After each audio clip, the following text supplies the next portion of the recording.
Thank you. Thank you so much. Good day, ladies and gentlemen. My name is Ntsewa Ben Mokobane, and my co-author is Reinhardt A. Botha.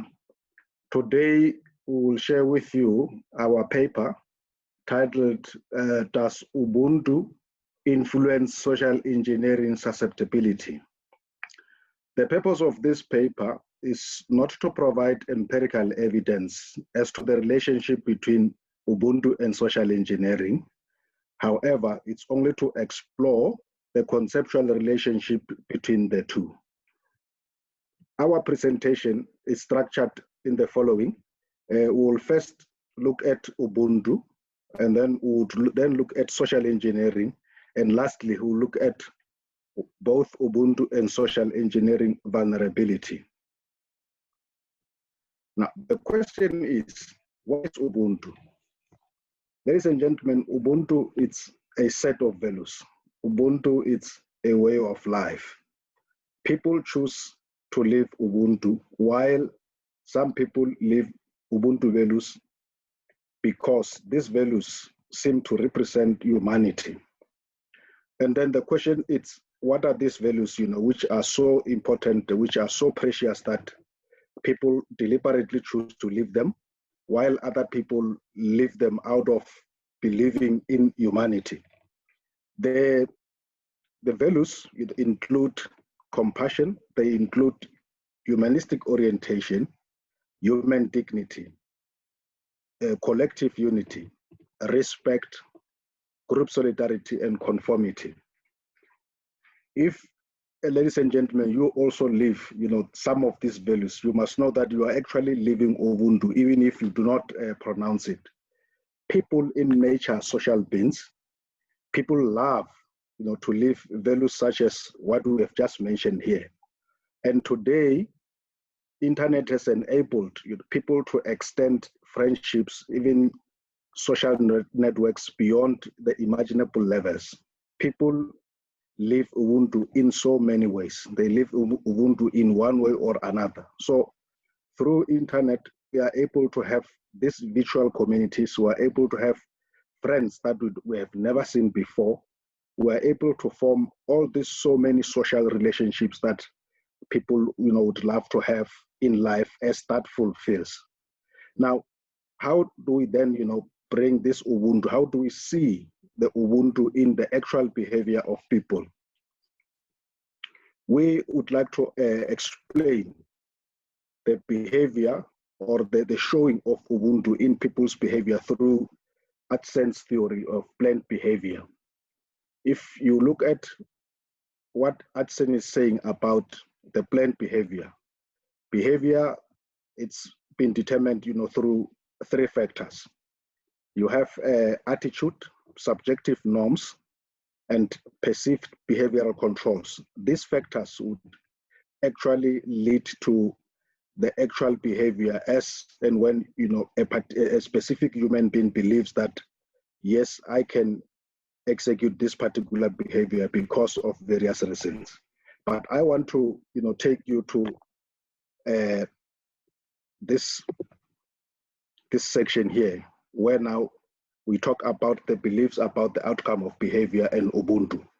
If someone believes that if I practice Ubuntu, I will be a complete person, I will be loved back, then that person is likely to behave Ubuntu. The behavior that this person is likely to ultimately show, it's the Ubuntu behavior, because we are talking about the attitude of this person in terms of the belief.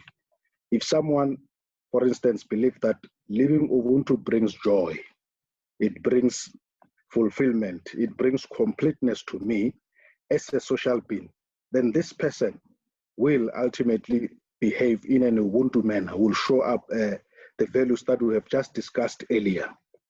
Again, if someone believes that family and friends, hold high the Ubuntu values, then this person here, it's bound, to show the actual values in behavior.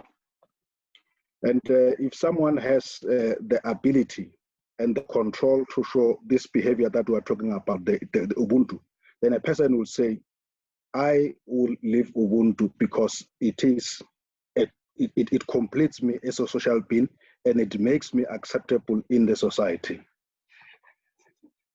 Now, let us look at what Ubuntu does.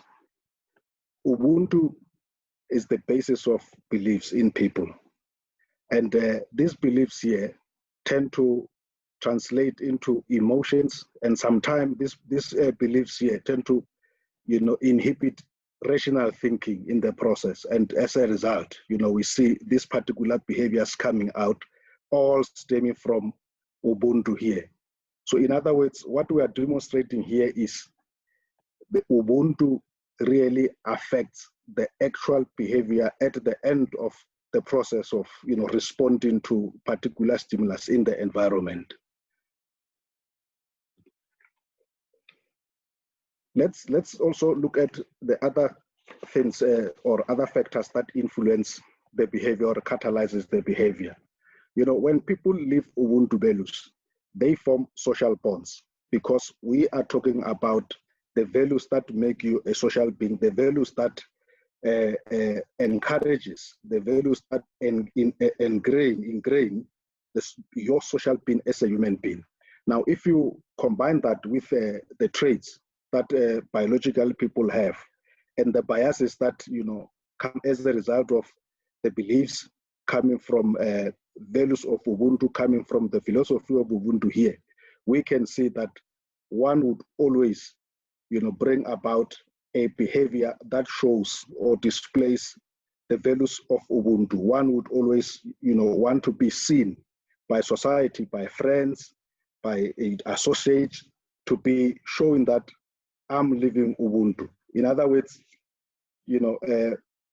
all these traits, including agreeable traits and biases in Ubuntu here, influences how a person reacts to the environment, and therefore to a very, very large extent, Ubuntu here influences the person's emotions, and therefore may prevent even rational thinking and objective thinking in some instances.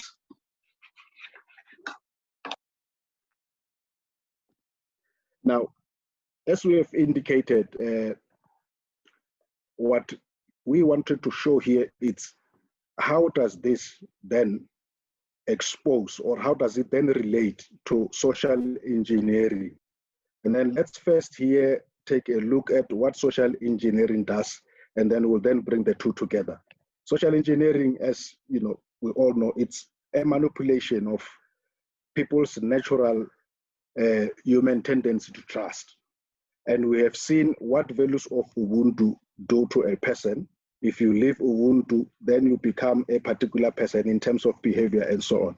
Social engineering take our human nature, that is the humanity that we find in Ubuntu, and turn it against us as the living beings. Social engineers, follow a very clever and a very careful planned process in formulating the attack. And then I will take you, through these steps, but I would particularly take you straight to step 4 here, whereby a social engineer, once has executed all this step 1, 2, 3 here, a social engineer is looking at the Ubuntu, is looking at the right nerve among all the values of Ubuntu here, the one that, for a particular target can be exploited in order to gain access, to the information networks that have been targeted. And the step 5 here, it's where the social engineer, exploits or presses that nerve, whereby the job is done, information that is required by the social engineer is now been given away, and attack, is been executed. Now let's come to this situation whereby we compare now, we show, the two aspects of our presentation here, Ubuntu and social engineering vulnerability. We have seen that the values of Ubuntu build trust. A person who lives Ubuntu trusts others. And a person who lives Ubuntu conforms. A person who lives Ubuntu respect and believe in, collective unity, compassion, and this person it's oriented to serve. And what does social engineers do? Social engineers exploit that very trust that, it's in this human being here. On this slide here, we are showing you how, we have concluded after looking in those two concepts.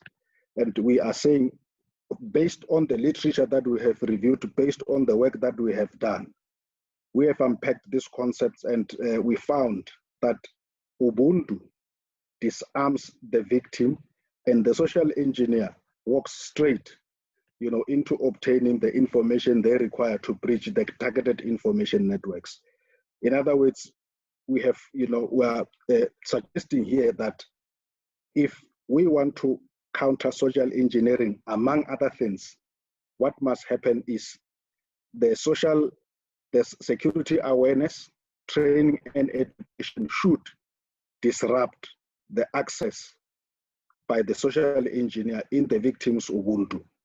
The education and the training and awareness should deliberately ensure that there are processes and there are steps there that are looking at disrupting or protecting the Ubuntu in the victim, because once the social engineer can access one of those nerves, one of those values of Ubuntu, it is foregone that the person, because of Ubuntu, will comply. The person, because of Ubuntu, will divulge the kind of information that the social engineer would be targeting in order to be able to unlock the information networks that they have been targeting. Ladies and gentlemen, the road ahead, as we are doing here, we have started a journey. I have started a journey of building a theoretical model, which will then test through the structural equation modeling in order to, come with the empirical evidence of the concepts that we have put across here.